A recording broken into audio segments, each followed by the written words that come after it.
So this is just coming up to 08:37 hours GMT, 8:37 a.m.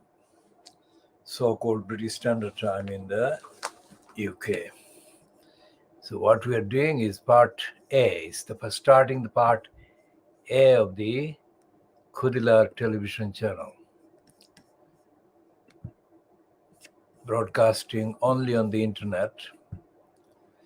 But even though it's broadcast only on the internet, it is accessible to anyone who applies the correct locator algorithm. FT investigation pages 24 and 25, the inside story of the Pfizer vaccine. Unequal pandemic variant found in South Africa shows wider rollout of jabs is vital. Now this is contradictory because they cannot say, confirm, they cannot prove that vaccines prevent the infection and the spread. And there is no definitive objectively scientific finding of independent, objective scientific investigation.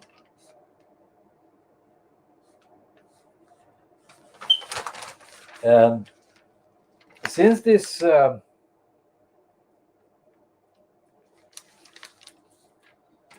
Indian origin, far-right British mental slave of the right wing in the European context, Janan Ganesh, was planted in the financial crimes. He has been running these pieces, how the Democrats are losing to the far right and the racists and the Trumpites. That is what his agenda is, and those are the headlines. Today's one is Biden's democracy. Biden's democracy summit risks flattering the enemy. So he is suggesting that he is objective, that is enemy, but he is actually the enemy's agent.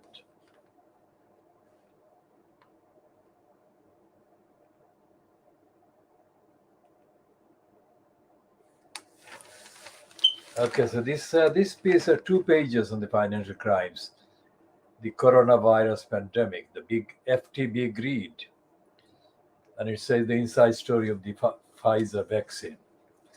And again, it's a pretentious piece because it says the American company now dominates the market for COVID jabs.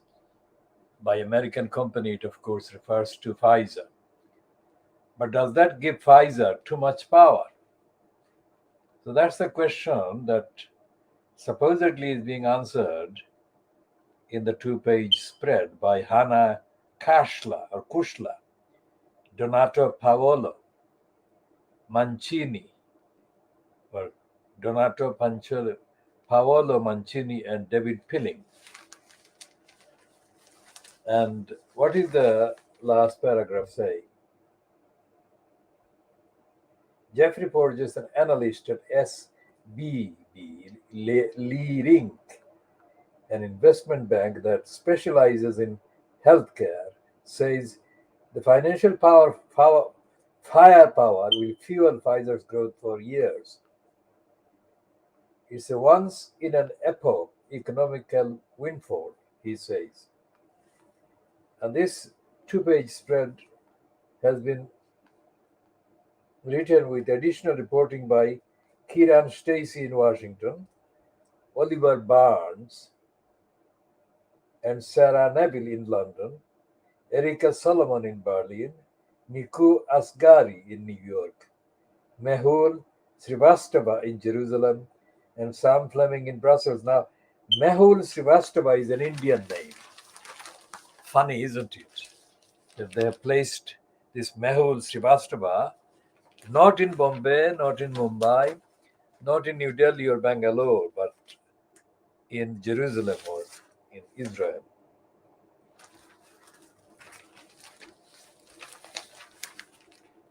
We shall be looking at the financial crimes piece about Afghans fleeing Taliban risk perilous boat journeys to UK. Can you believe this? Perilous boat journeys to the UK by Afghans who have been forced to flee their homeland by the occupation, the latest cycle of occupation by the imperialists.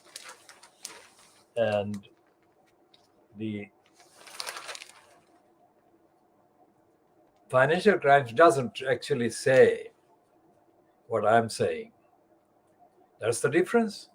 I'm doing the world exclusive diagnosis of the lying, and they're lying, doing the lying.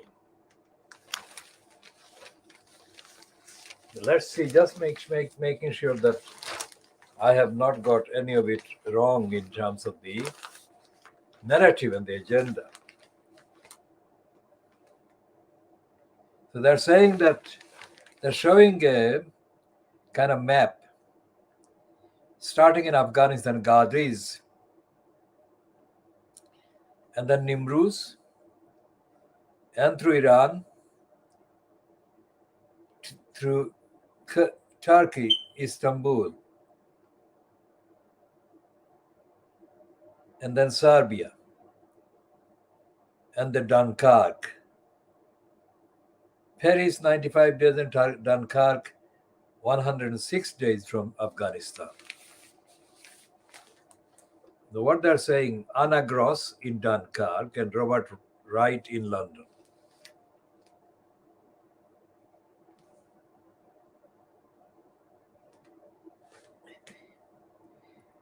Kabuli is one of those opting for the clandestine route to the UK. There is at least a sleeping place for us there, some food for us there, until our asylum application is dealt with. Here, Kabuli said, pointing to dozens of tents being lashed by the rain, there is nothing. Now, the world is bigger, and the world is richer than Little England. And yet here is this emptiness, this wasteland scenario, where the whole world is a wasteland. There is nothing. And London alone has something. Who created this? And there is nothing in any of these coverage or cover-ups about what the United Nations stands for, what the United Nations is doing, if it is doing anything whatsoever. And there is no statesman, none in the whole world, none in the planet expanse of the world, no statesperson, no leader of a state, no leader of a movement that is being mentioned even as recognizing the wasteland that the world has been turned into. And there is no mention of what the USA did to Afghanistan.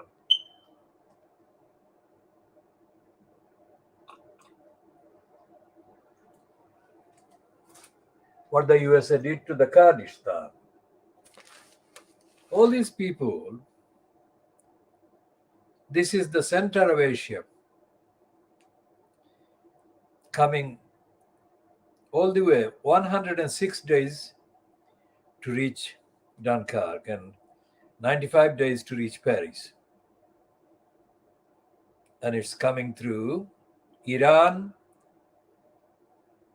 Turkey, Hungary, Serbia, France, and of course it's not far from Germany. And it's called An Afghan Refugee's Journey. This is not very clear on the screen, but anyone viewing this and anyone interested to get the facts can follow the KHOODEELAAR Twitter account, where some of the pictures are posted, and we shall be posting all these 4 pictures that the Financial Crimes is running today on page 8 after the broadcast. And they should actually follow this as a matter of regular checking, because we publish, not all, but we publish quite a lot of pictures and images that are referred to and mentioned in the actual broadcast. Nobody else would do that, because we are doing that as part of the world exclusive diagnosis of Fleet Street. And Fleet Street is made up of financial crimes and others. So we shall come back to the financial crimes. We just got this long two-page piece about Pfizer, and it is saying confidently that Pfizer will dominate the world, or dominate that sector of the business market. Now, this is a very unusual heading on page 1 of the Daily Scar, heading given to the racist Don Newsom, saying that hateful bullies hiding behind masks of COVID. So she's not actually talking about hatred, racist hatred. She's talking about some others, let's say.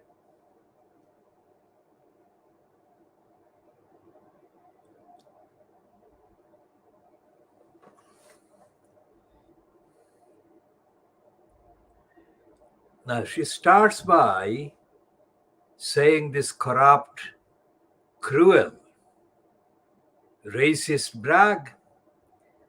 After a blissful weekend of switching off to stomp around our glorious coastline, it's a bit of a shock to come back to a week where we are plunged back into the most contagious symptom of COVID ever. Now, coastline, glorious coastline, is where these migrants were massacred. Notice the difference. She is not only denying that, but she is glorifying her denial, the racist denial of the massacre. She is a congenital racist.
And there is this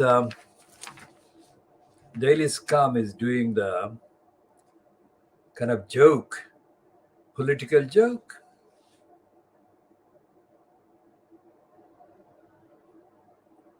He's saying that taking a nap while on the job has got out top figures. And the top figures, of course, is Jacob Rees-Mogg,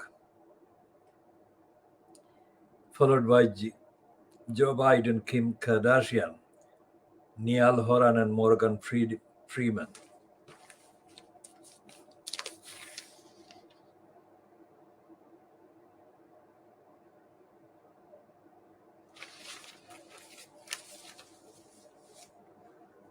This is the Daily Scar, which is completely, absolutely stupid, because its headline, "Stop with the hate." But it's not hate, racist hatred or hatred of the migrants. It's completely something artificial.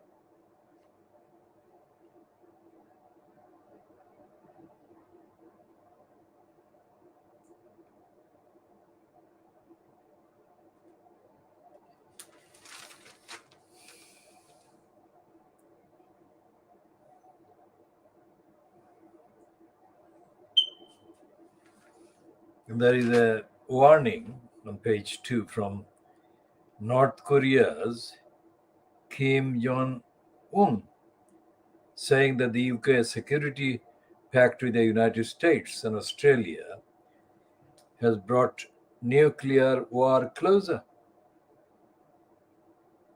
Under that agreement, AUKUS, the US and the UK provide tech or technology, so Australia can build 8 nuclear-powered subs. But North Korea blasted the US as the world's largest country of war and invasion.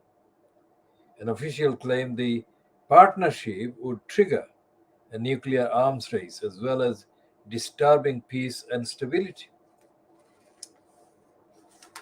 Well, of course, the US is the biggest arsenal, nuclear arsenal, and there is no mention of this lethal capacity, which is being made worse for the world, for the planet every day.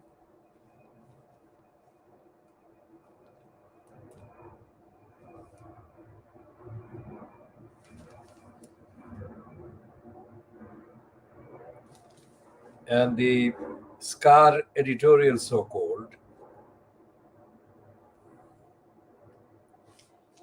is opining as follows: seriously ill BBC. Well, it calls auntie, but auntie may not be kind of understandable to people who are not in this UK. The BBC has barely raised a smile in years. So it will come as no surprise to discover the broadcaster appears to have officially abandoned trying to be funny. Ofcom found that the amount of comedy shows aired on the BBC has more than halved over the last decade. Instead, they have just wasted our millions trying to make us all miserable with endlessly bleak dramas. Yet bosses still have the cheek to demand more funding. The sooner this creaking leech of an institution dies, the better. So this scum is saying that the BBC should be killed off. And the way to kill it off is by stopping the license fee that is paid for it. Now, that is not a very serious piece of argument, even though they mention the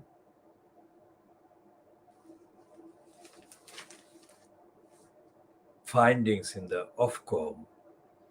Ofcom is supposed to be the organization that actually audits broadcasters.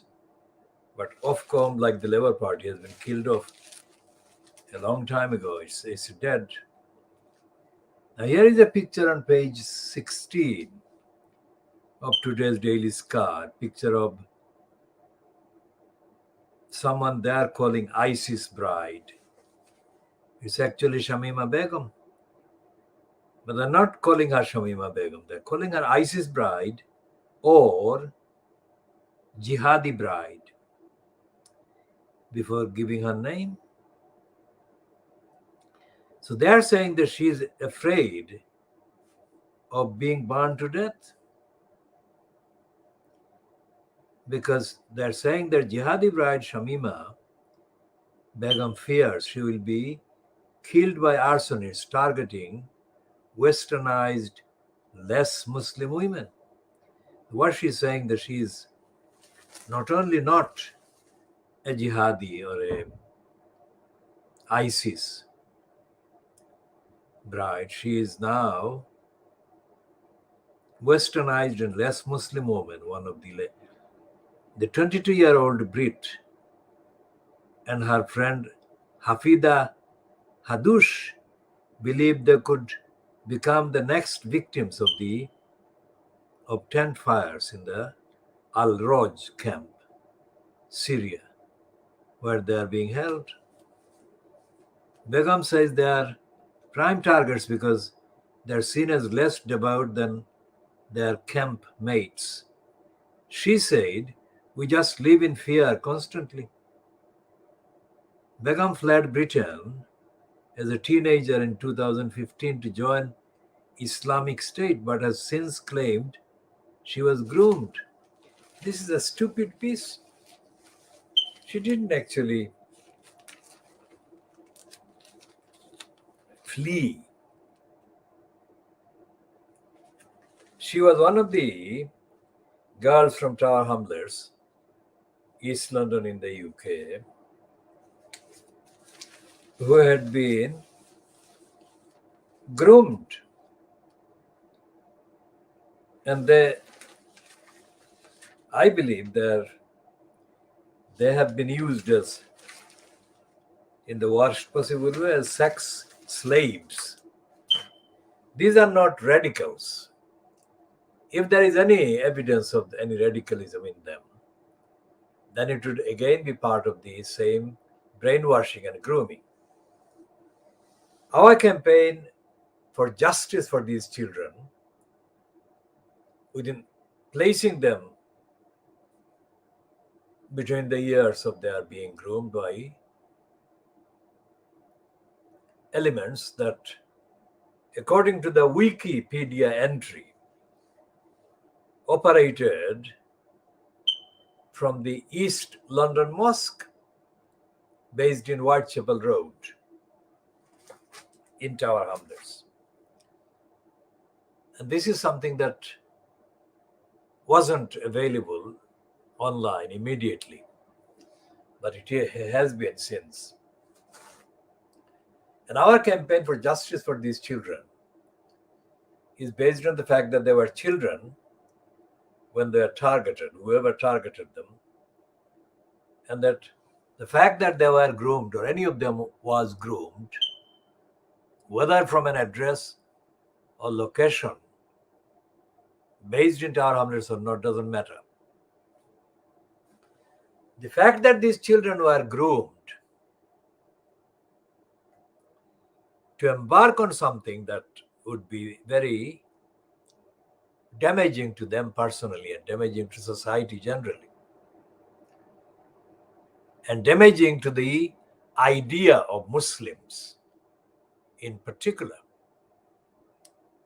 Because nobody in the Muslim community that our campaign knows about has ever produced any proof or evidence that they themselves, these kind of Muslims, were in any way involved in doing the grooming.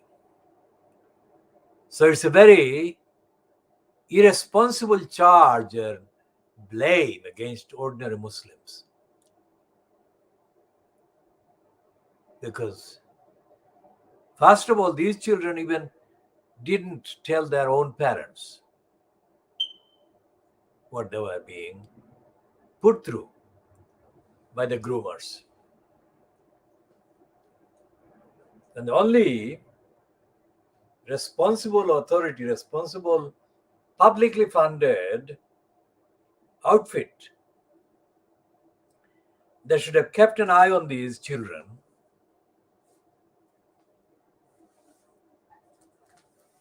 the democratically identifiable outfit is, of course, the local Tower Hamlets Borough Council. And the Tower Hamlets Borough Council has remained totally silent. And the other parts of the UK state have allowed the Tower Hamlets Council to remain silent, including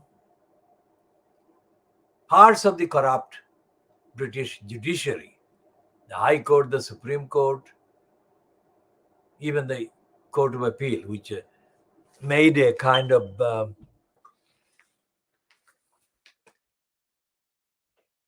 one-off decision that didn't appear to be a rubber stamping operation on behalf of the corrupt UK quote state.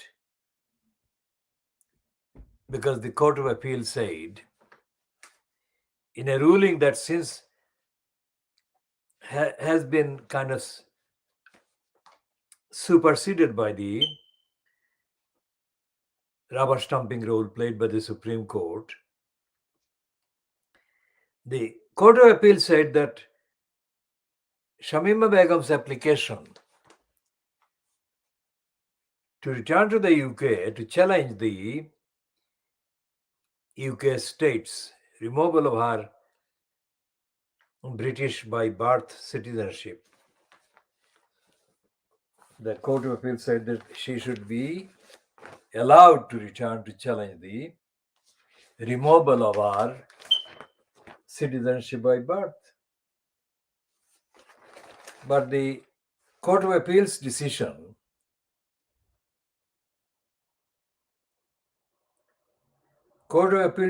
was overturned by the corrupt Supreme Court. Now, anyone who knows the law, that is to say, who has actually studied, quote, English law, international law, and is familiar with the actual jurisprudence, actual kind of contents of the judicial decisions, would know that there is no way to predict the outcome of a particular trial or appeal. Now, that may appear to be evidence that the court system, that the judges are independent and they are not capable of being programmed or briefed or bribed or persuaded or prompted or triggered to give their, quote, ruling in any particular way. That is the apparent kind of view. But the actual view is that there is no consistent compliance with the universal values of the rule of law and the due process and of telling the truth independently. That's what it proves. So, the English courts and tribunal system, so-called system within quotation marks, anyone watching this must be aware that many of the verbal statements cannot kind of include quotes. But many of the actual editorial contents of our broadcast and our commentary should be deemed to have quotation marks around them, precisely because without quotation marks, they appear to be accepted and acceptable to us, which is not the case. So the judiciary, when we say judiciary, you should assume that we are saying it within quotation marks. When we are saying English judiciary, you should again assume that there is a quotation mark at the beginning and at the end. And when we say English judiciary, one, in fact, this refers to the whole of the UK. You should understand the intended rejection by us of any assumption that the UK has a judicial constitution, because the UK doesn't. And the other thing is that the Little English jurisdiction is really what the British judicial jurisdiction is, because the Little English dominant jurisdiction of, quote, British law is actually English law, not even accompanying England and Wales, although officially, if you read the textbooks and the law reports, so-called, you will see that detailed tale behind England and Wales. This is a corrupt, racist, imperialist kind of description.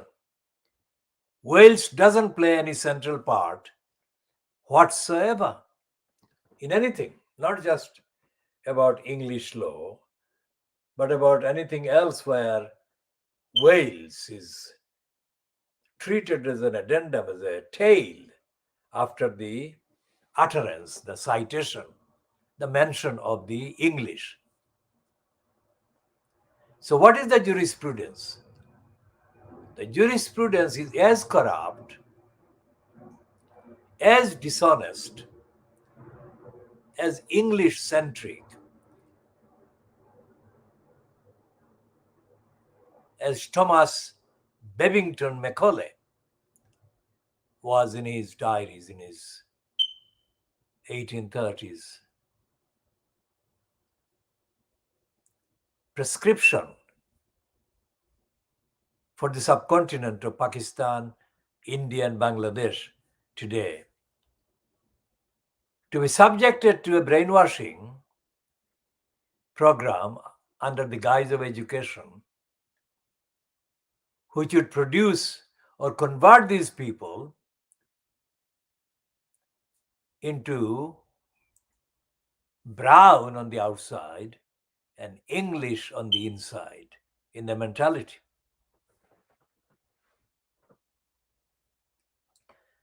So the jurisprudence, the contents of the jurisprudence that you can refer to, if you look at the picture or the typical picture of a, quote, barrister, licensed law trading barrister, or a judge, you'd see in the background big volumes.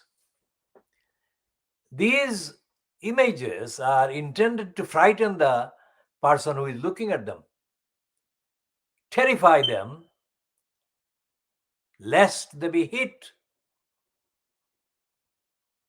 by a heavy piece of English jurisprudence, which serves as a stone to destroy them. The truth is that these are absolute packs of lies. English law is a pack of lies. English jurisprudence is a pack of lies. Which is why the massacre of the people by sinking, by drowning, is not featuring in any of Fleet Street a week on since they were massacred. And there has been no call whatsoever from anyone in England calling for the prosecution of the criminals who are responsible for the massacre of the migrants. And K Starmer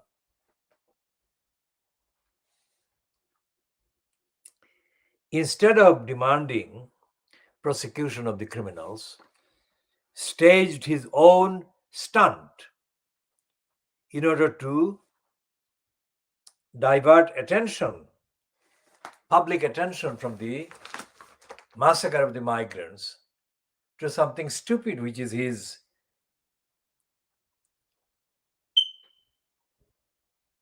cruel kind of reshuffle. Cruel because he was diverting cruelly from the attention that should have been paid to the massacre victims. So he staged a diversion. This is the diversion to stage a whole dead reshuffle. And this picture, now I'm a photographer. I've been taking pictures for decades now. This is a picture which is printed with an angle. They're taken with an angle that on the first sighting shows Angela Rayner on the right looking sternly and with hostility at Starmer, but she's not looking at him at all. She could be looking at any of the 45 degrees, different degrees to her right. And the camera, this camera or the freeze, has been executed in order at a moment when she looks as if she's looking at Starmer. She's not, because there are other people right to her right and to the right of Starmer. Many other people, many other kind of targets, visual targets, if you like, or visual destinations. But this is the depiction of the diversion. This is the depiction of the diversion, depiction in the Daily Mail owned I newspaper, which is running the story as the Daily Mail itself is running, which is saying that levers reshuffle shambles. So they are having a kind of go at the anti-labor so-called elements, which is essentially the conservative scum. But this is not a reshuffle that has actually constituted any substance. A reshuffle means a policy change, a change of direction. There is nothing. Because all these people that have been reshuffled and shuffled out, they constitute no substance whatsoever. So what is happening to the international obligations to prevent massacres and deaths of the most vulnerable, like the refugees who got sunk in the channel? The British call it English Channel and the French call it the French Channel. So we call it the channel because we don't want to be echoing either Britain or France. Essentially, Starmer, who has politically martyred the Labour Party, is still engaged in the murderous agenda, which is that he is carrying out the after murder routines to make sure that the Labour Party doesn't have any impact in political demands for accountability aimed at the congenital liar Boris Johnson. Now imagine one person dying. I mean, any number of persons dying is a death too many.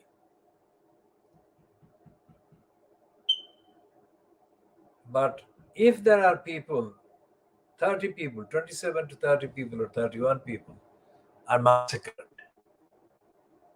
the least that should happen is to launch immediate prosecutions and other demands and other activities that make sure that not a single person dies again.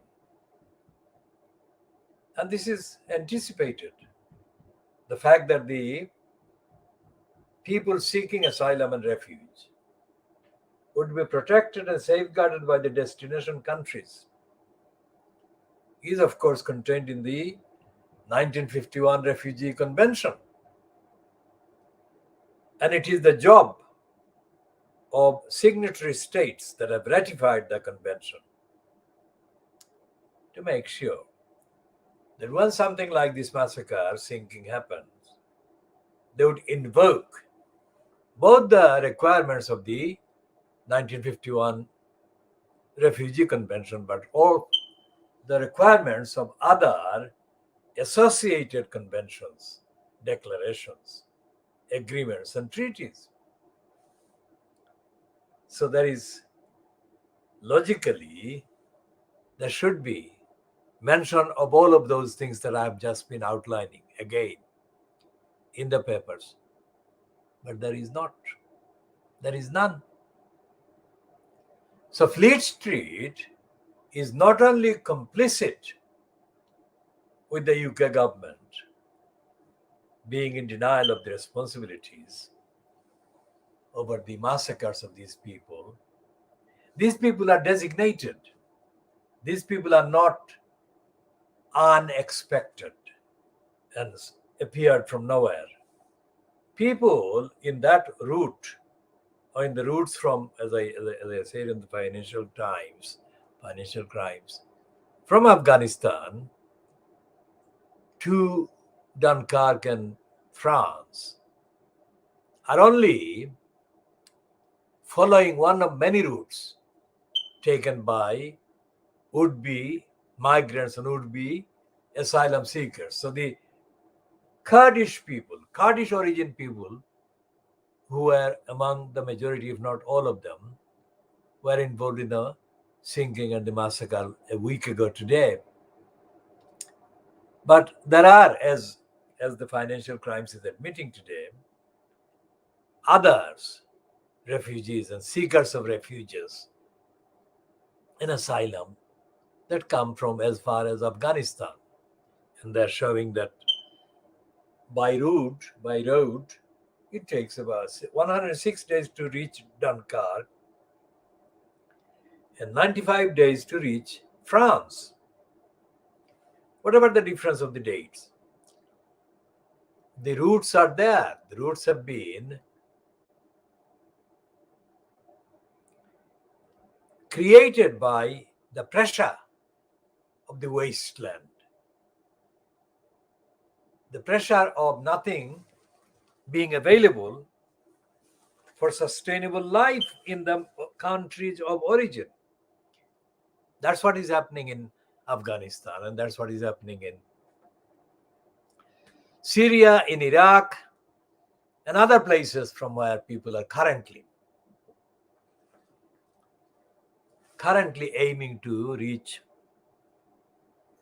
Western Europe, where, according to this quotation,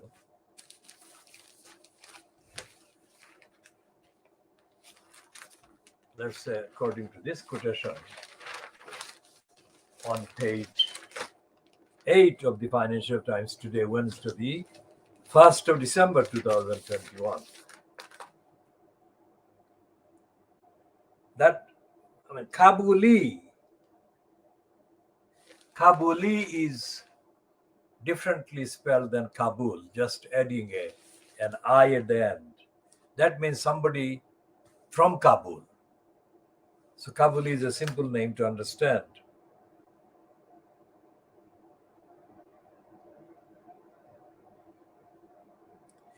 And this is not a name of an individual proper name. This is somebody who was hiding his identity for legal reasons. One leading member of the British Afghan community, who declined to be named because of the issue's sensitivity, said, "We need to understand that we can expect people to come illegally if there are no legal routes." Remember these legal and illegal. It's the illegality that is the main feature of the crossing of the channel. And why is the main feature illegality?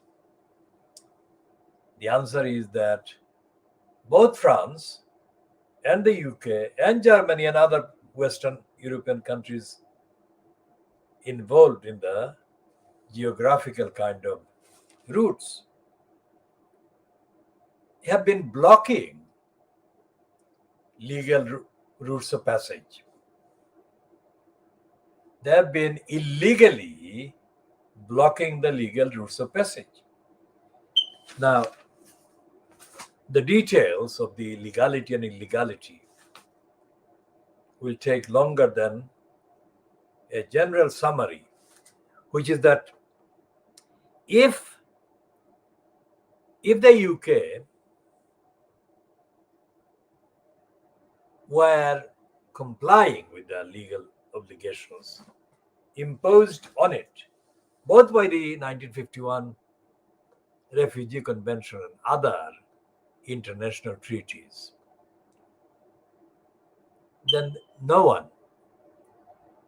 one seeking or needing to seek refuge would risk or take the risk of crossing the channel in any shape or form in that way, because there are legal routes and they can be allowed in, and they don't need to do the illegal, deadly risk.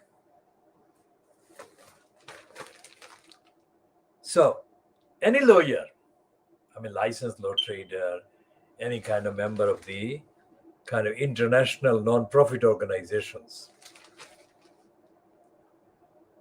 who has the knowledge of the law and who has the moral imperative associated with the assistance available through the law should have started by now, 1 week on after the massacre, international court-based prosecution of the criminals, including the traffickers, and also criminals as members of the various agencies working under the French government and the UK government. But have you heard? I haven't heard, and there is no way that any of these criminals is being prosecuted or arrested. Now, if you look at the history, of the kind of propaganda against refugees for the last 2 years, let's take the last 2 years, because the incumbent fronter of the corrupt regime in the UK is Johnson, corrupt and racist Boris Johnson. What he has been doing, first of all, he put the most ignorant and shameless person in the post of Home Secretary, Priti Patel. Patel is not somebody who has ever come across as being aware, knowledge-wise, aware of the responsibilities of her government department or of her entire department or that of the UK state under the international legal regime or framework. So you would think that the licensed law trader K Starmer would have made some noise about the breaking of the laws by the UK state, so that the massacre of the people that were massacred could be used as an example of what can happen if a particular signatory country breaks the law. And all accounts so far suggest that the French police refused to help the people who were desperately seeking help by saying that the sinking boat, or the boat about to sink, was in English or British waters. And the British side said the same thing about the sinking vessel being in the French waters. That's very opposite to what the treaty signatories were supposed to do and are supposed to do. So they openly broke their requirements and their duties, and they did so with the knowledge that these people that they were ignoring were in the middle of being killed, the middle of being drowned. It's the highest evidence of culpability, criminality, and callousness. Any student of the definition of crime would know that callous and knowledge and awareness and lack of compassion and refusal to help, these are all grave levels of criminality, and these crimes have been committed without getting access to the actual list of people who were aware of this. It could be at least a few dozen people, if not hundreds, on both sides of the channel, including the various vessels and boats that went past while these people were crying desperately to be saved as human beings by fellow human beings. This was massacre. And there is nothing in the UK, nothing in Fleet Street, that is saying a fraction of what I've been saying. And I'm not saying anything that is personally generated. I'm saying that the 1951 Refugee Convention exists and has existed for 70 years now. And none of these people should have been left to drown. The fact that they were left to drown, and the fact that they were left by the employees of the signatory states to drown, constitutes massacre caused by these employees and by these states.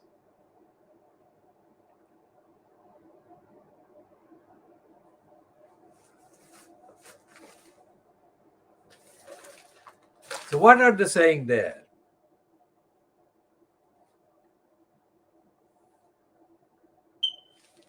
They are saying that these people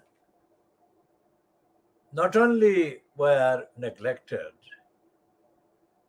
but all the kind of cash that they had actually put on the table, if you like, to get across, were lost and destroyed as well.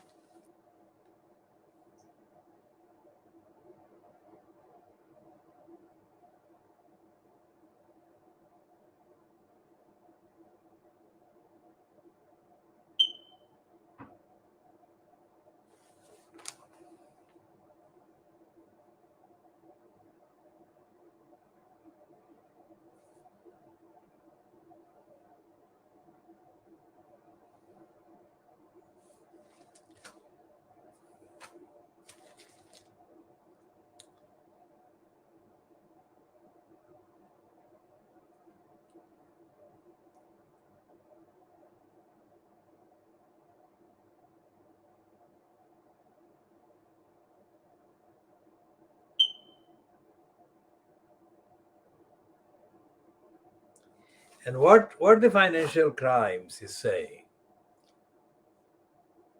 I mean, it's making a focus on the Afghan applicants.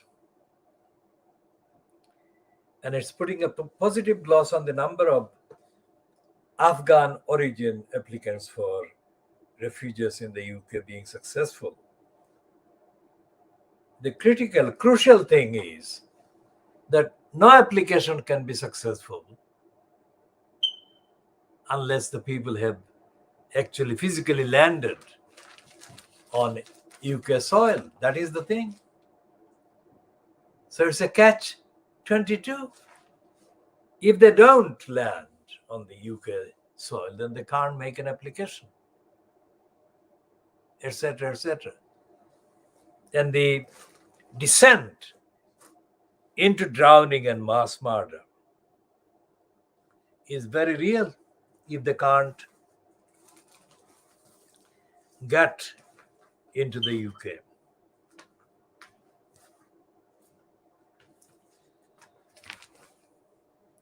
And what is happening with this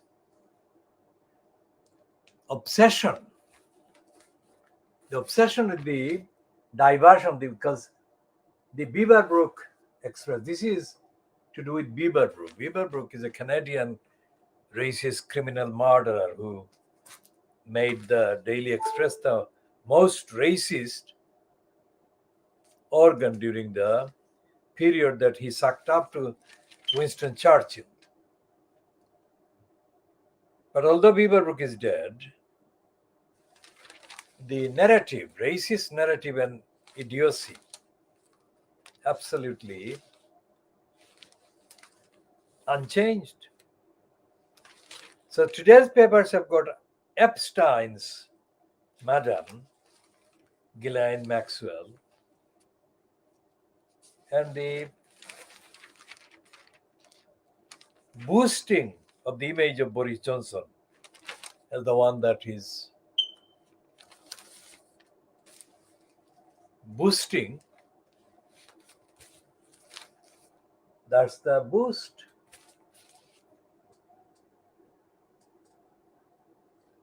That's the boost that Johnson is actually embarked on.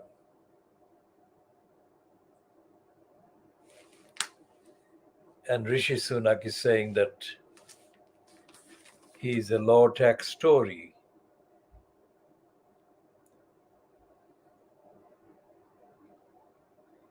And there is no mention anywhere of the refugees.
Now, the I newspaper, which has been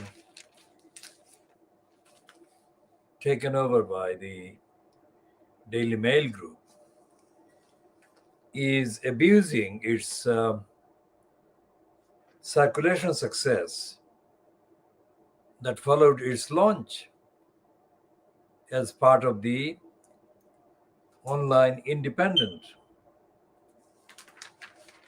And what it is doing is maintaining the same kind of apparent style in heading and presentation. But the agenda it is pushing is the agenda of the corrupt Daily Mail, corrupt and racist Daily Mail. Today's front page on, briefing about politics is running an item about Christmas drinks row is latest standoff between Rayner and Starmer. Now, yesterday, this particular paper said that Starmer is undermining Angela Rayner. Instead of being able to sack her, because he cannot sack her, she is directly elected by members of the Labour Party. But the Independent said Starmer wants to make sure that she remembers that although she is directly elected by Labour Party members, she is the deputy to the leader. Now that is stupid. Because the stupidity is in the fact that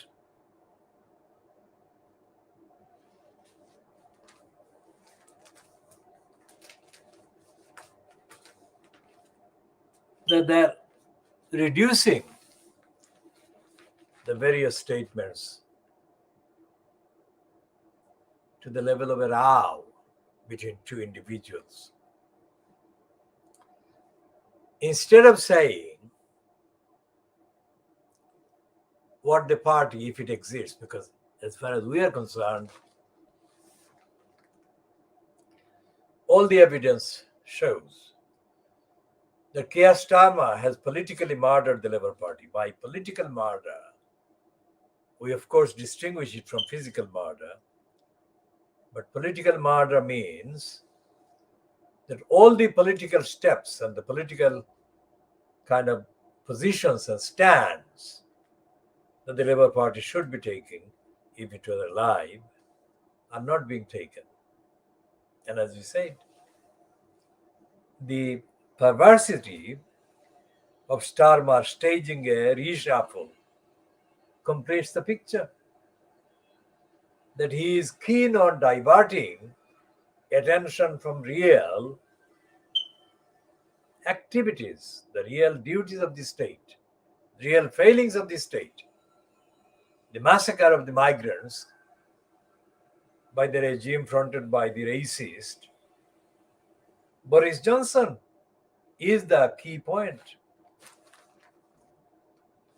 Now here today, Wednesday, in the I newspaper is an acknowledgement that the Omicron jab, the vaccine for the new virus, won't be ready for another 6 months, expert says.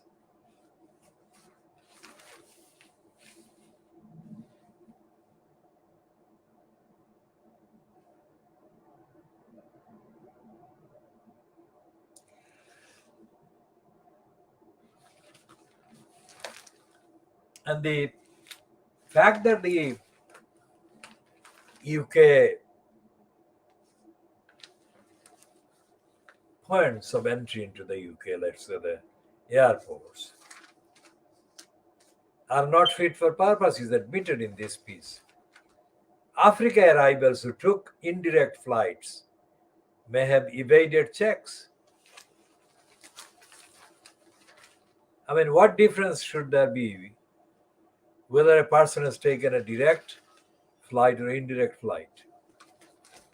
The answer is because the Johnson-fronted cabal, so-called government, is a superficial government, unfit for purpose, and is not engaged in delivering safety for the people. Safeguarding and safety are very related, aren't they? Our campaign for justice for the children, including Shamima Begum as a child, focuses on the role that the council, Tower Hamlets Council, has owed to the children and has neglected. That duty is called safeguarding children duties. And if Tower Hamlets Council was doing the safeguarding duties, these girls, these children, would never have been groomed.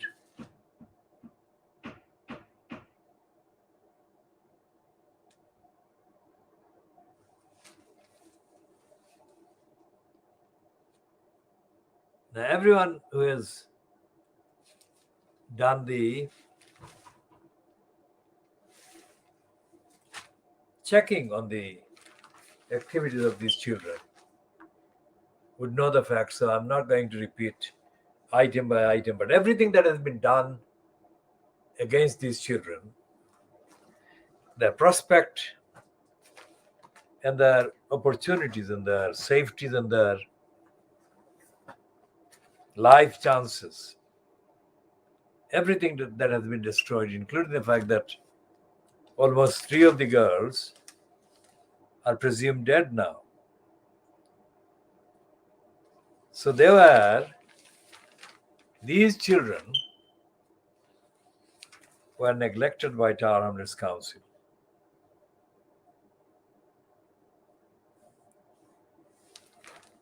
And the reason why the neglect matters is because at any point during their being groomed,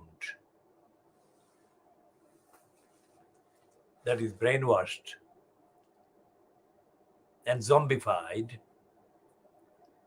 all of that took place while they were at home, attending the school. At any point, these girls could have been, let's say, sensitively kind of contacted by the personnel who should have delivered these safeguarding duties. And these children could have been saved. That is what we call justice for these children. Now, the council didn't do that. Not only did the council, Tower Hamlets Council in London, fail or neglect the duties, safeguarding children duties, during the duration of their being brainwashed and groomed. The council has remained to this day, 1st of December 2021, Wednesday, absolutely silent about these children. Now, they were first reported, to our knowledge, to most people's knowledge, as having crossed out of the UK into Syria in February 2015.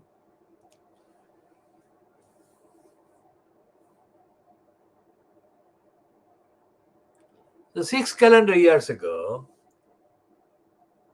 the first that the public knew about these girls, these children, it happened 6 calendar years ago. And in between then and now, Tower Hamlets Council has had 6 calendar years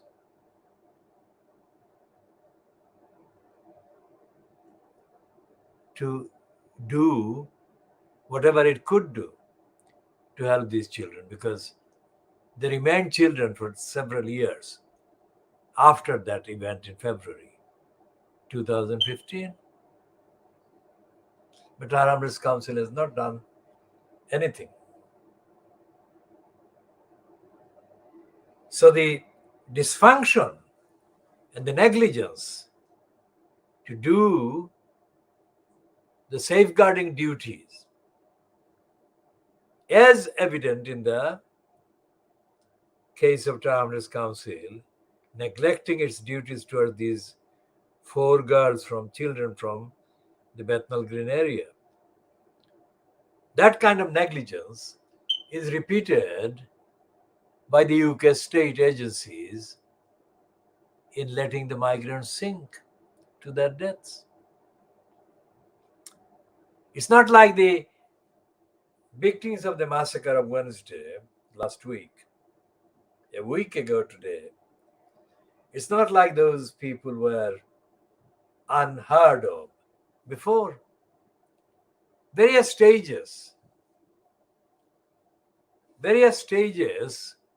that they went through before they were massacred, they were sunk. They were in contact with various agencies of the UK, agencies of France. So they didn't suddenly appear from the jungle near Calais, where they had been hiding. They had not been hiding.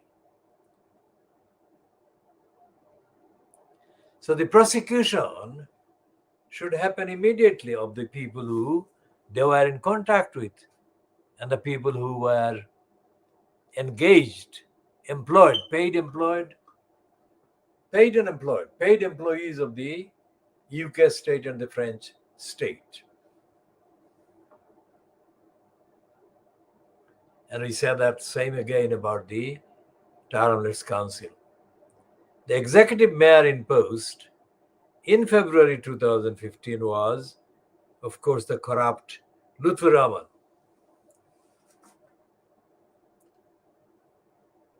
And he has not, as far as our campaign can identify, he has not spoken or commented on the 4 Bethnal Green schoolgirls being neglected by the Armed Council and their lives being destroyed directly as a result of the Armed Council's negligence. Nor as the crook, John Biggs, who has in the same corrupt post as held previously by Sylvie Bermann. Biggs has not said a single thing. So who else should have done anything? Well, the elected councillors of the Borough of Tower Hamlets, of course. But there have been elected councillors standing for election at 2018. And there have been, quote, manifestos published allegedly by these wannabe councillors. None of the manifestos mentioned the 4 Bethnal Green schoolgirls. And these people who wanted to be and have become councillors at the May 2018 council election have not said a single thing since getting elected. And they include both white and Bangladeshi councillors, and these girls are all Bangladeshi. British born but Bangladeshi origin.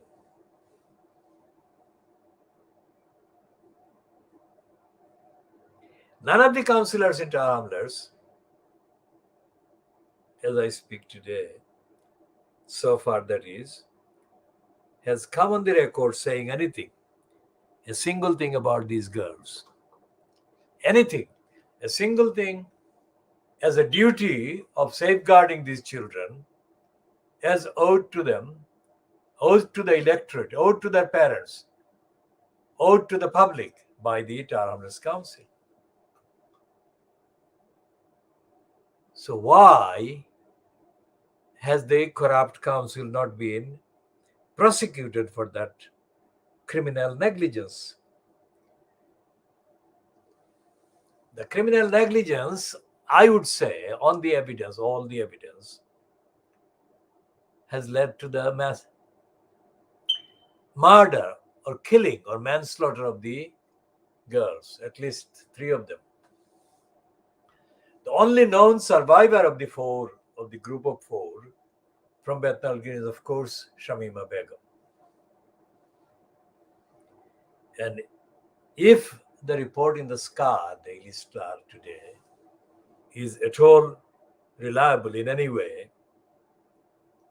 then Shamima Begum fears that she would be murdered by vengeful arsonists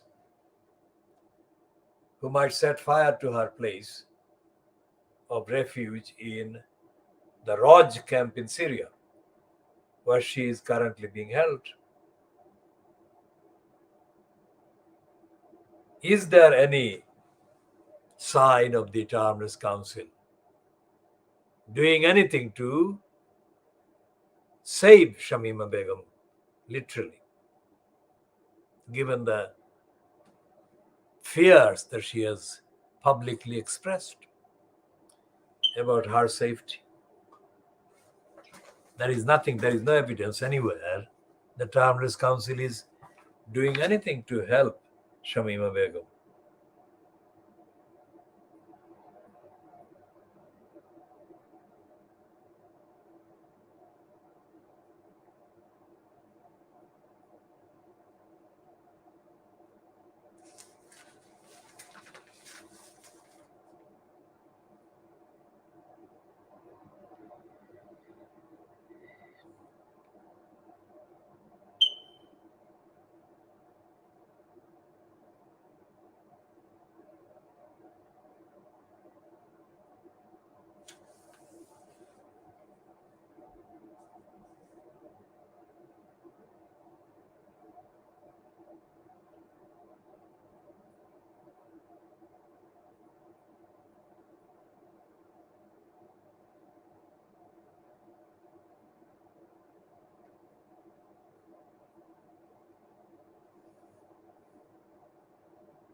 Now, what's the difference between the Tolerance Council's behavior against these girls and the behavior of Jeffrey Epstein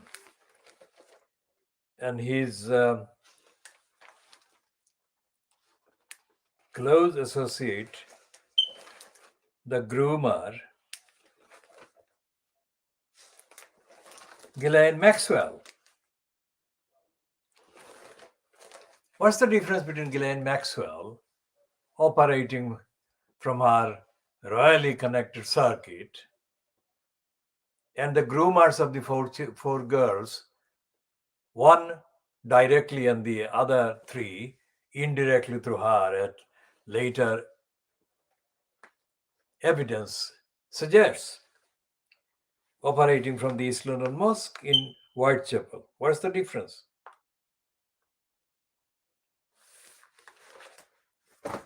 Because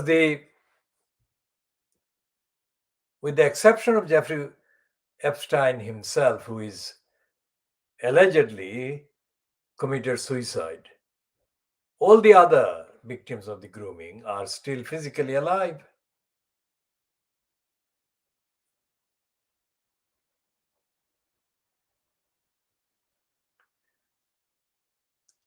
In the case of Shamima Begum, she lost not just one, but she lost 3 children. Now, this is absolutely appalling because she had children when she was herself a child.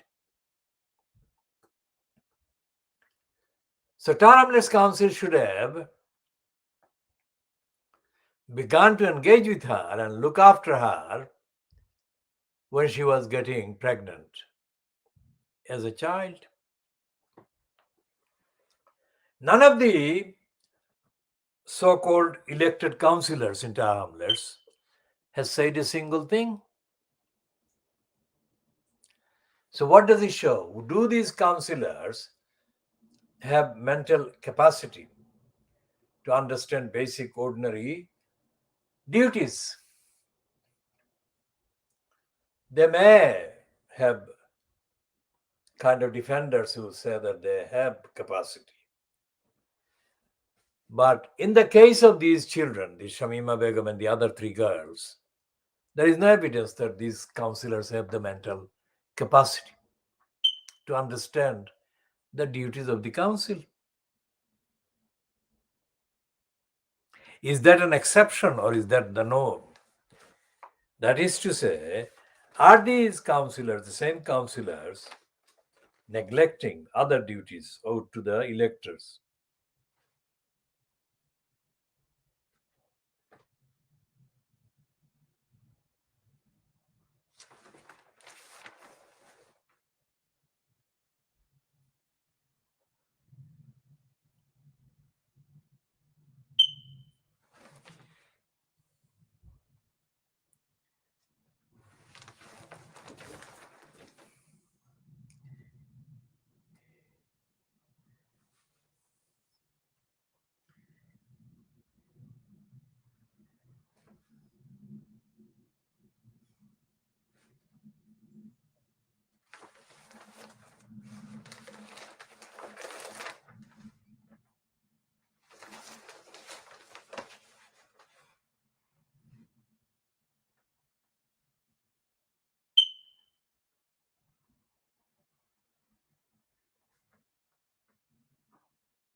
So we got back to Sheffield, where Hillsborough is. And Sheffield Council is saying, according to the piece in the Times today,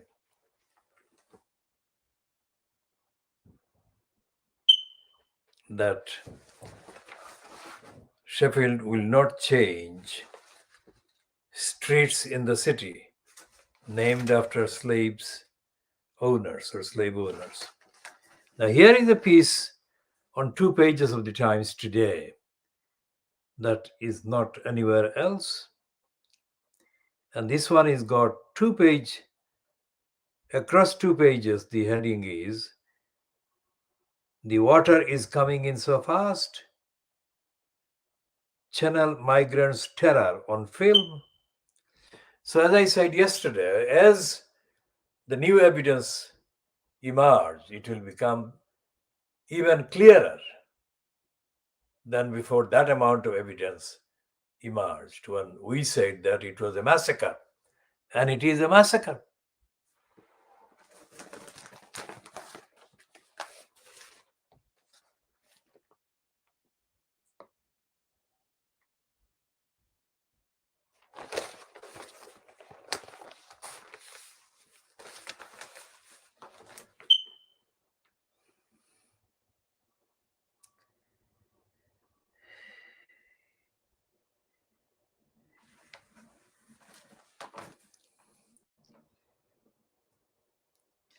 A passenger on a dinghy operated by the people smuggling gang responsible for the drowning of 27 migrants described his terror as they were left adrift on the same night as the disaster.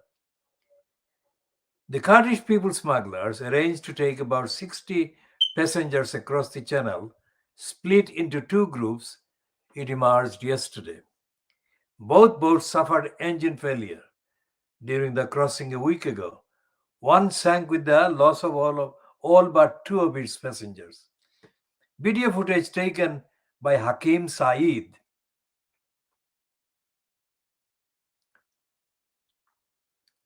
a passenger in the second boat, shows desperate migrants waving and shouting for help as they drifted in the sea. Now, this is 2 pages. It would be very distressing to read all of that. So, as I said, they were massacred. And yet, the first thing that Boris Johnson did was to mount a propaganda war against the French. All the evidence shows that the people who are alive shouting, crying, and begging for help to be saved. And the British ones failed to or refused to help them. And they were not helped.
Now, this is a kind of 2-page spread that contains text and copy and photographs from the video taken by this particular survivor, that the rest of Fleet Street is not carrying. And this one is a report about racists protesting not long before the massacre.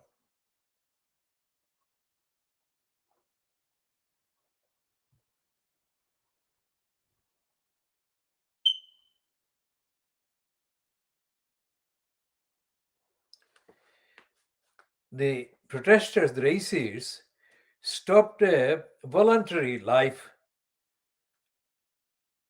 lifeboat from being launched to help the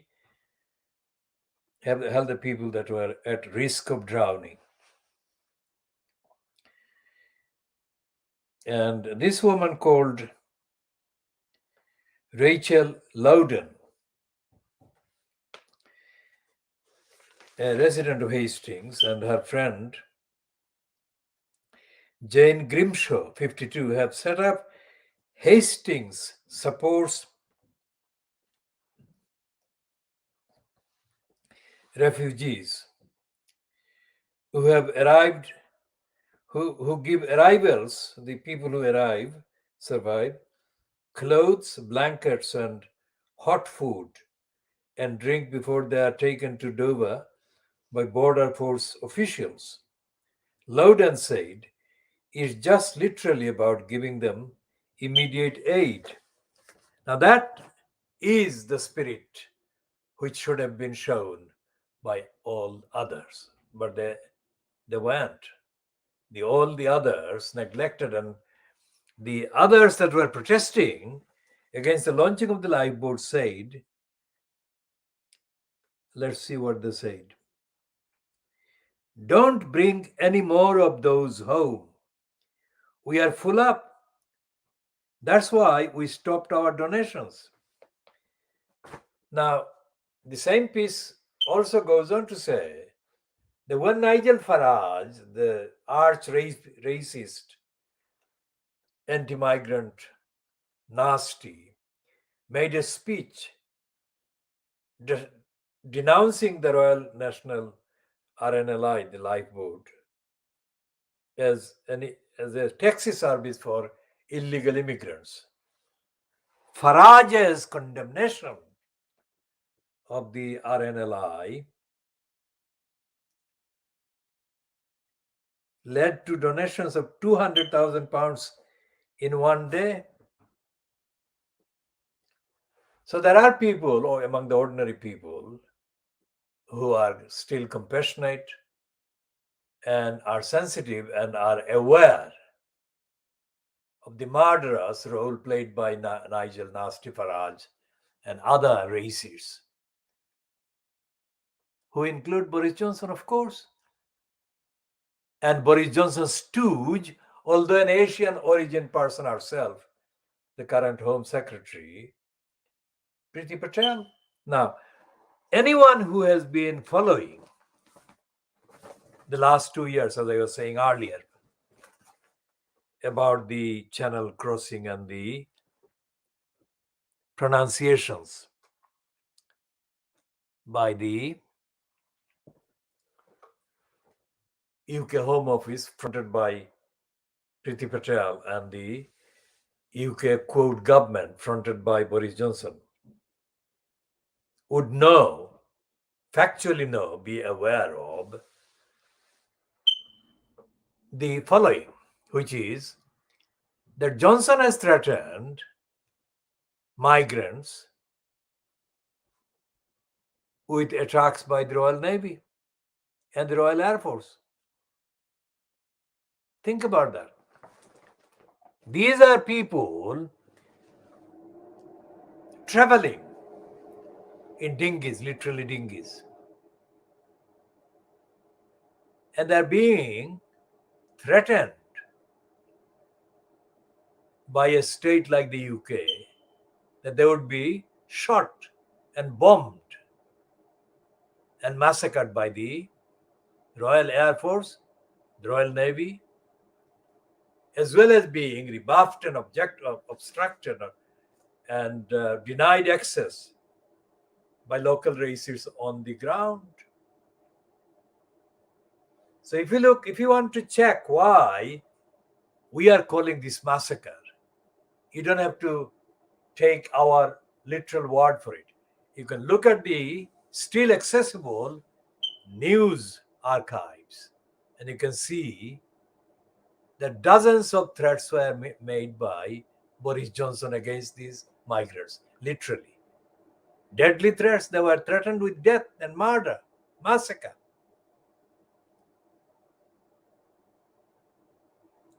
And Priti Patel. Not only that, the local councils, the two councils that are county councils, as we have been saying, Surrey County Council and Kent County Council. These are Tory controlled councils. That is, they treat Boris Johnson as their quote leader. And they hail Boris Johnson like Hitler's disciples hailed him. So Johnson has been busy during the last 2 years issuing serial incitements of hatred, hostility, and violence against the migrants, against the refugees. Now remember what I said about the Refugee Convention and the various statutes that the UK remains signed up to. Even if there didn't exist a refugee convention, even if there was no treaty safeguarding the refugees and asylum seekers, by ordinary definition of crime, murder, deaths, and massacre, what Boris Johnson was doing, what Priti Patel was doing, what the Home Office was doing, and what these two councils, county councils, were doing, amounted to an orchestrated, organized campaign of violence intending to mass murder these people. So that's the evidence.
So in December, exactly 2 years ago, Johnson says migrants should not treat UK as their own. So he was inciting murder and massacre against the migrants 2 years ago. And this is the piece by this woman, Mary Bullman, on the Independent Online, dated 15:31 hours on Monday, the 9th of December, 2019. So it's not like I'm imagining things. This is the statement that Johnson made to Sophie Ridge on Sky News in December 2019. That was literally a day or 2 days before the election of 2019, December 2019. So Johnson, when he say he's a congenital liar, we don't make up anything, and we don't even kind of rely on Sylvie Bermann, the woman who was the French ambassador until 2017 to the UK. In her memoir, she called Boris Johnson a congenital liar, and she reiterated that statement, classification, that designation, that description, when she spoke to various parts of the Fleet Street media following the publication of her book. So what we are saying is that 2 years ago, Boris Johnson incited deadly hatred against migrants. And he did that on the Sky News, Sophie Ridge. And Sophie Ridge didn't challenge him. Sophie Ridge didn't challenge him on the aspect of his illegality and criminality that mattered. She didn't say, what about the Refugee Convention? She didn't say, what about the treaties that the UK is signed up to? Nor has anyone, including Corbyn, who was still, quote, in post as the leader of the so-called Labour Party. And Corbyn was the one who was denounced and mocked by David Cameron when Corbyn paid a visit to Calais. And in the Prime Minister's questions following that short trip by Corbyn, Jeremy Corbyn was condemned and mocked and ridiculed by David Cameron. So Cameron was not in post in December 2019 when Boris Johnson incited hatred against the migrants on Sky News. And Corbyn didn't condemn Johnson extensively in the way that legally and ethically and morally Johnson should have been condemned. Other people did condemn Johnson, but not Corbyn, not in the way that Corbyn should have done as the still incumbent leader of the UK Labour Party. Is it possible to suppose that the reason why, or one of the reasons why, Corbyn stayed silent or effectively maintained silence after Johnson's incitement, murderous incitement of hatred against the migrants and refugees and asylum seekers, was linked to an awareness that David Cameron had condemned him. Corbyn, that is.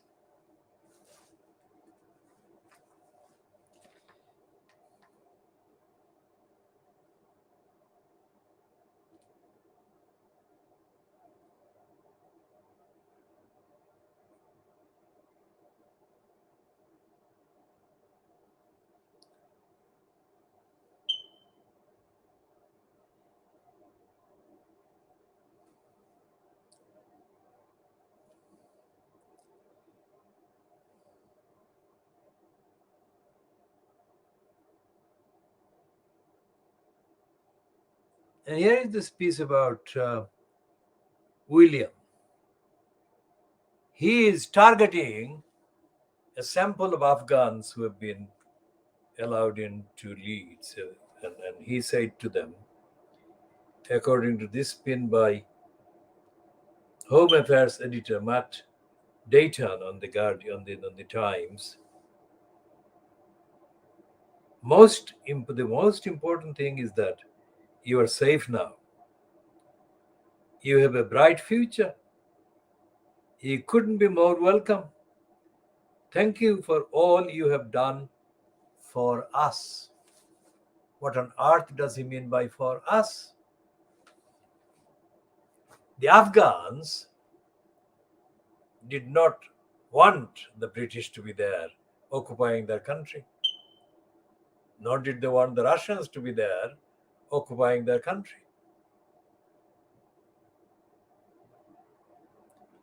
And no human being, whether Afghan or Kurdish or Turkish or Iraqi or Syrian, no human being should be treated as fodder to serve another country or another nation.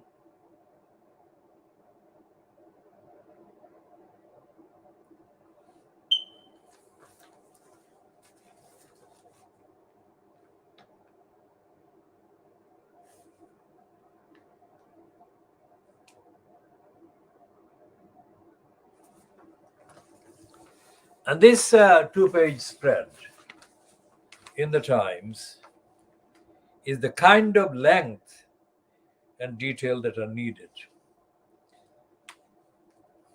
to find out how the refugees are created, how human beings are forced to become refugees, and how they're being massacred and murdered and used as fodder, as the other piece about Williams welcoming the people said.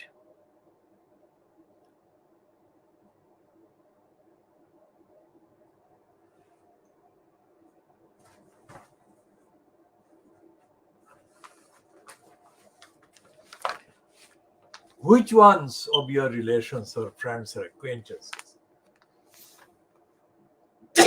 Anyone who is aware of these massacres taking place? This is the people saying, the water is coming in so fast.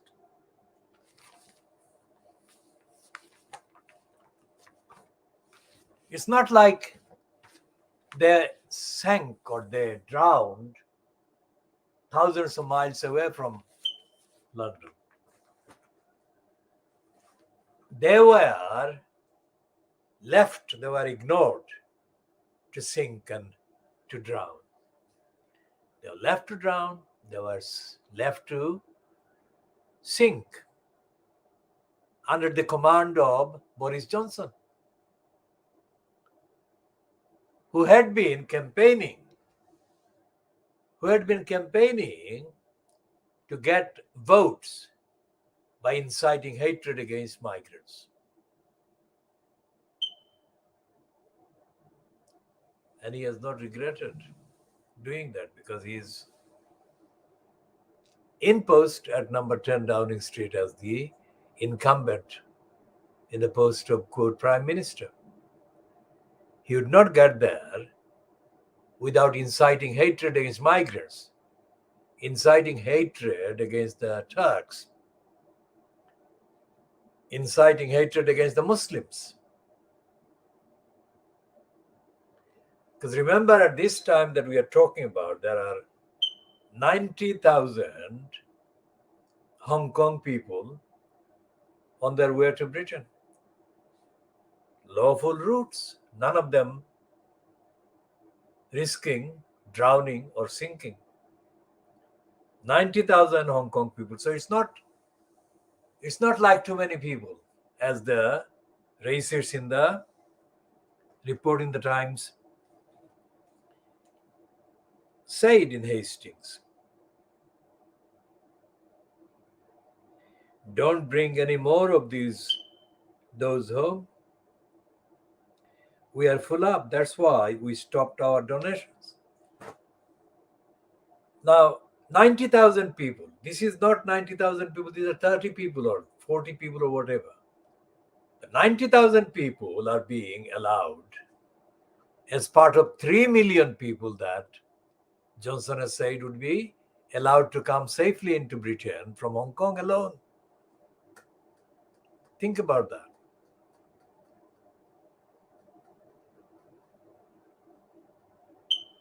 So it's racist on one level and it's anti-Muslim on another.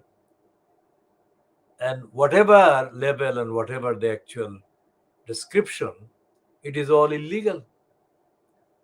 And it is all discrimination against the refugees, against the most vulnerable and the most entitled for protection and safety and welcome, that are being condemned to die and to sink and to drown. Anyone aware of the international legal framework should have been demanding that Boris Johnson be tried for crimes against humanity, amongst other things.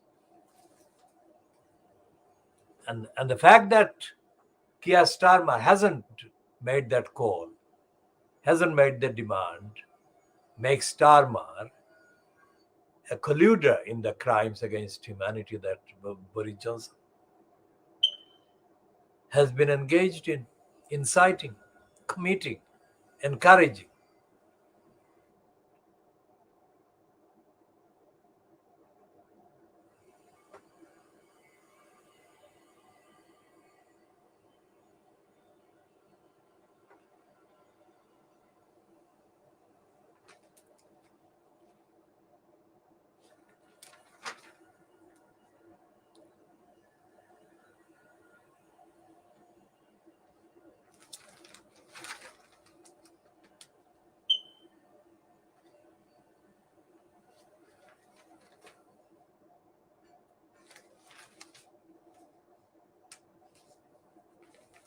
Now, here is a piece by Daniel Finkelstein on page 31 of the Times under comment.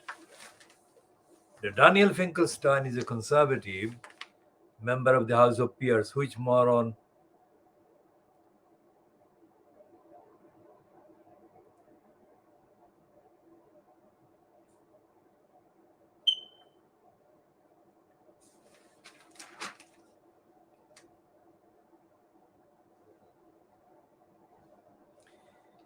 will come to the comment pieces in detail shortly.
We shall talk about this piece by Daniel Finkelstein, who is a member of the House of Peers.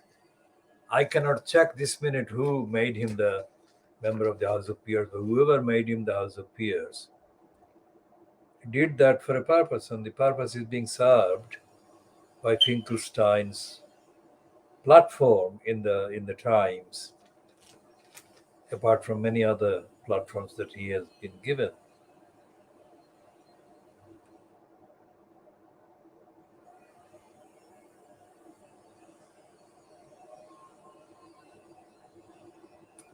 And he's saying that the reason why Ed Miliband lost to the Conservatives in 2015 is, according to him, Miliband jumping from issue to issue.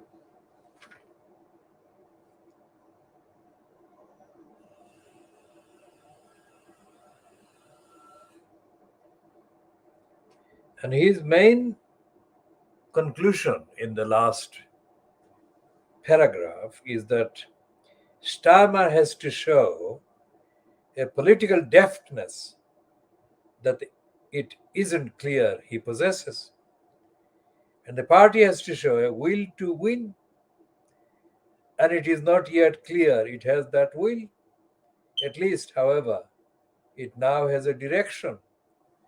Now, Starmer, of course, is somebody that someone like Daniel Finkelstein would support, no matter how kind of hesitant his support is. And this is the latest one Finkelstein has written about Starmer in the same vein.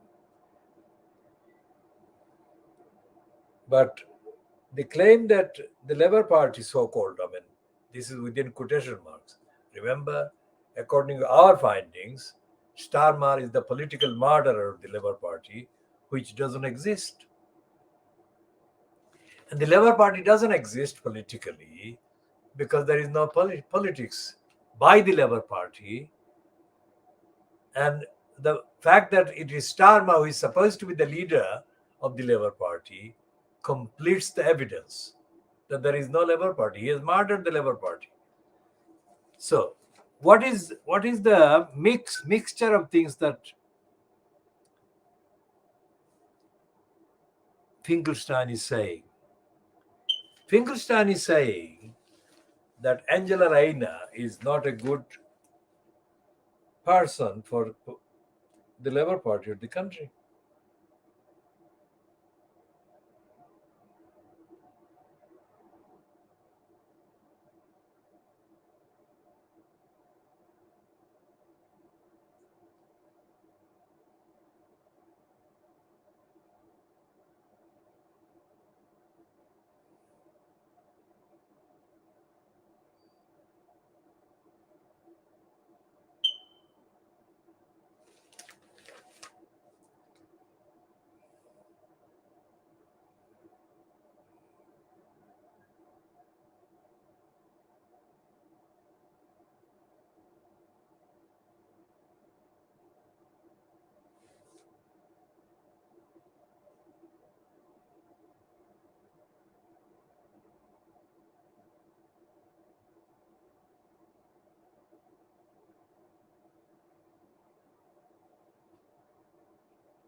Now, in this piece, there is no mention of the massacre of the refugees.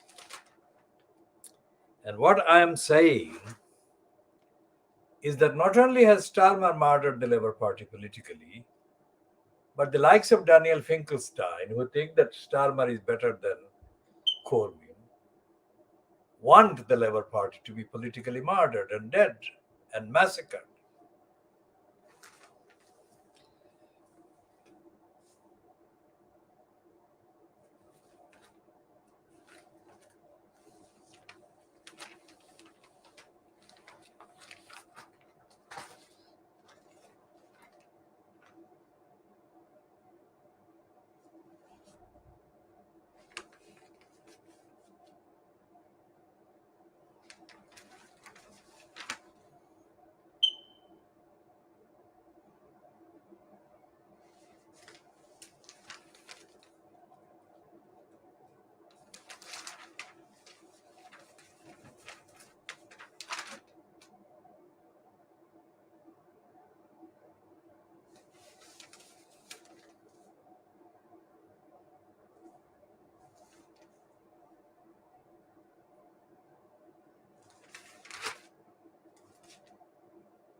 There is a letter from a man who is styled here as Green of Deddington, who is described as President Migration Watch UK. Now, this is the racist man who has been campaigning for the UK to break international law and UK's obligations. And his racist criminality is going to be obvious when I read the so-called letter.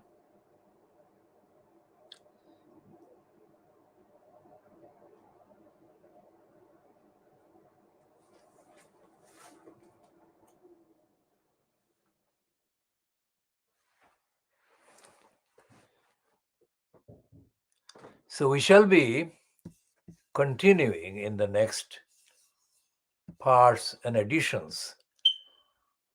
This is coming to 10 minutes to 11. We shall call this one